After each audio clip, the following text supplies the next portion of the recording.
Poucas coisas na natureza são tão bonitas quanto os fenômenos astronômicos, não é verdade?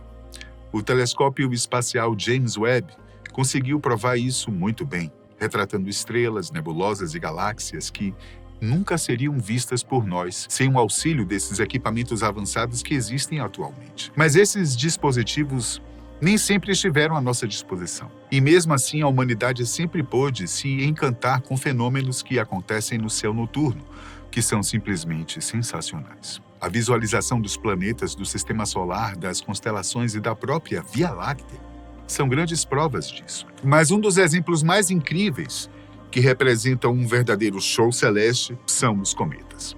E isso não apenas pela sua beleza iminente, mas por sua raridade. A dinâmica que rege os cometas é bastante sensível, e apesar de existirem muitos, poucos são capazes de completar sua trajetória para se aproximarem da Terra ao ponto de serem vistos por nós. Além disso, aqueles que possuem uma órbita relativamente fixa podem demorar décadas até retornarem, como acontece com o famoso cometa Halley. É por isso que a notícia de hoje é tão empolgante. Os astrônomos identificaram um cometa super raro que por pouco não se desintegrou durante sua aproximação com o Sol. Ao contrário do esperado, ele não apenas sobreviveu, mas se tornou um dos objetos celestes mais brilhosos dos últimos tempos, o que o fez ganhar o apelido de Cometa do Século. A partir de agora, nós vamos te contar tudo o que sabemos sobre ele, além de te dar algumas dicas para que você possa observá-lo aí mesmo de sua casa.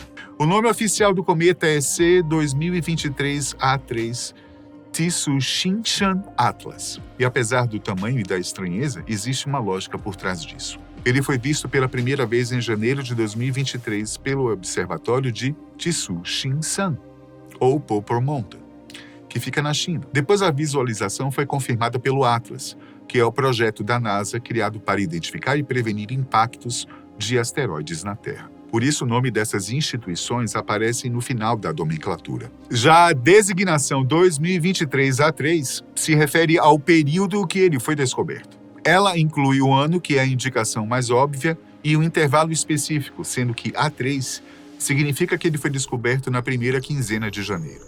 Já a letra C sugere que ele é um cometa não periódico, ou seja, provavelmente ele tem origem na nuvem de Oort, e deve passar pelo Sistema Solar apenas uma vez ou demorar milhares de anos para retornar. Por esse motivo, essa possibilidade é desconsiderada. O cometa Halley, por exemplo, se chama oficialmente 1P Halley, que é uma homenagem ao astrônomo que o descobriu, Edmund Halley, e uma identificação de sua órbita periódica, já que ele se aproxima de nós a cada 76 anos em média.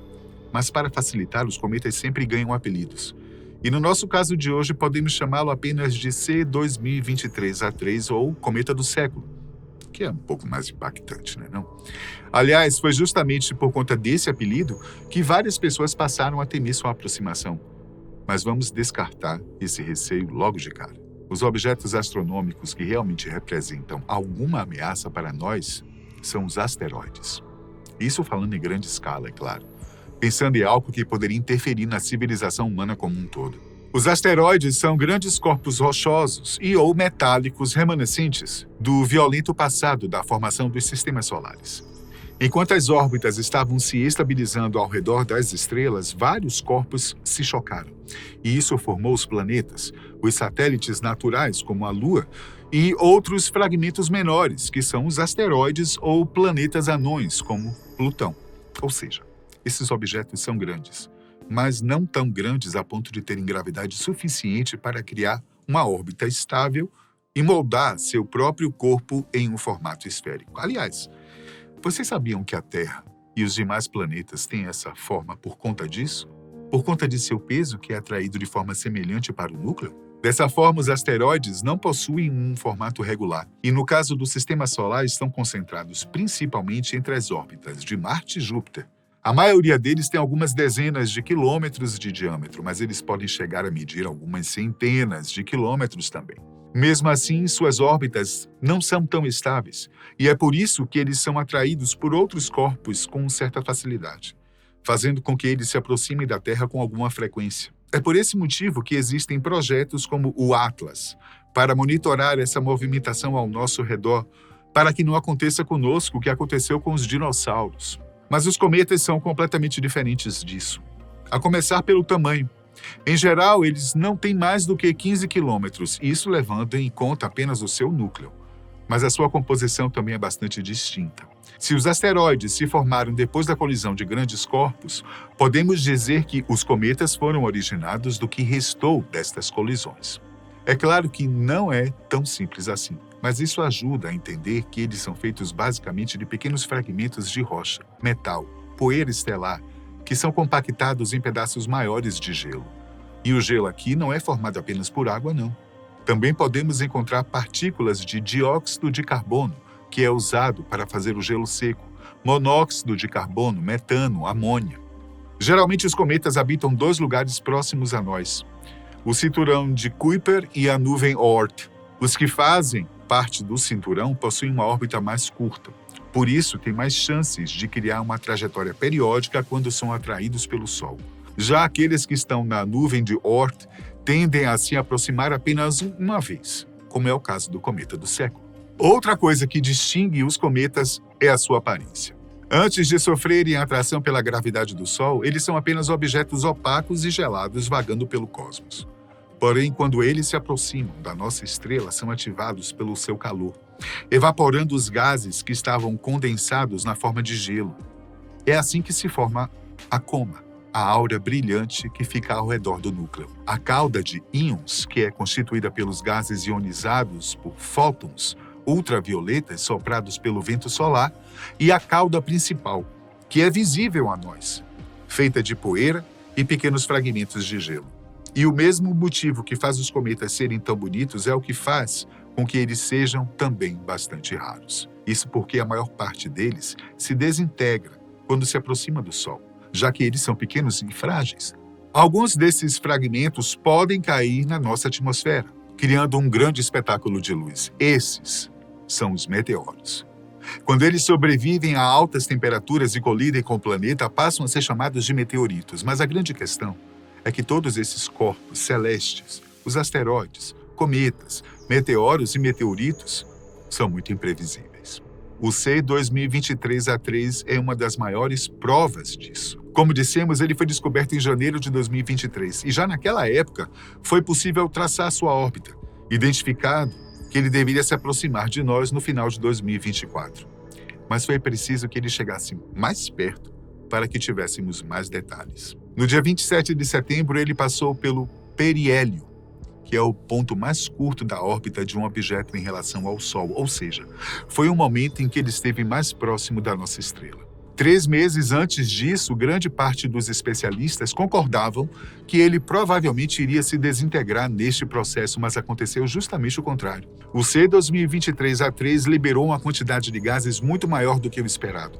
Sobreviveu à aproximação solar e ganhou um brilho inigualável, que o fez receber o apelido de Cometa do Século. Mas é preciso dizer que este nome ainda é controverso. Até o momento, os físicos esperam que o brilho desse cometa seja entre -2 e -3 na escala de magnitude astronômica. Essa é a ferramenta utilizada pelos pesquisadores para medir a intensidade luminosa dos diferentes tipos de corpos celestes, como estrelas, planetas. Acontece que, em 2007, a Terra foi visitada pelo cometa McNaught, um objeto que chegou a -5,5 na escala de magnitude astronômica. Então, teoricamente, o C 2023A3 não é o cometa mais brilhante do século. Mas, como dissemos, isso ainda pode mudar. De uma forma ou de outra, observá-lo vai ser um grande privilégio e um show à parte. E dependendo de quando você estiver vendo este vídeo, você ainda poderá aproveitar essa chance. Então anota aí para não perder, tá? O primeiro passo é encontrar um lugar com um horizonte limpo, longe de interferências como prédios e montanhas. O segundo lugar, é preciso saber o dia e a hora certa, já que a posição do cometa irá mudar ao longo dos dias. Então se liga aí nessas dicas. Até o dia 7 de outubro ele estará vindo em nossa direção. Então será possível vê-lo ao leste, na direção em que o Sol nasce. Para isso você vai ter que acordar bem cedinho, viu? Já que depois do amanhecer será impossível, mas totalmente impossível enxergá-lo por conta dos raios solares. O ideal é que você esteja de olho por volta das 4h30 da manhã. Entre os dias 7 e 11 de outubro, o cometa vai ficar muito perto do Sol, e isso irá atrapalhar as observações. Mas a partir do dia 12, as chances voltam a aumentar. sendo que o dia 13 será o momento em que ele estará mais próximo da Terra. Só que neste momento ele estará fazendo a trajetória inversa, se afastando de nós. Então é preciso olhar para o sentido oeste, onde acontece o pôr do sol. Busque lugares amplos, altos e afastados para minimizar os efeitos da poluição luminosa das cidades. E você também pode contar com a ajuda de binóculos, lunetas e telescópios amadores para ampliar a sua experiência. Mas se não tiver, tudo bem. Será possível enxergá-lo a olho nu. Use a tecnologia ao seu favor. Baixe aplicativos que mapeiam os astros e fique de olho na previsão do tempo. Pois não adianta estar no local perfeito e com os instrumentos adequados se o céu estiver nublado, não é não? Acontece comigo o tempo todo. Fique de olho em nosso canal para não perder mais oportunidades como esta. Até a próxima.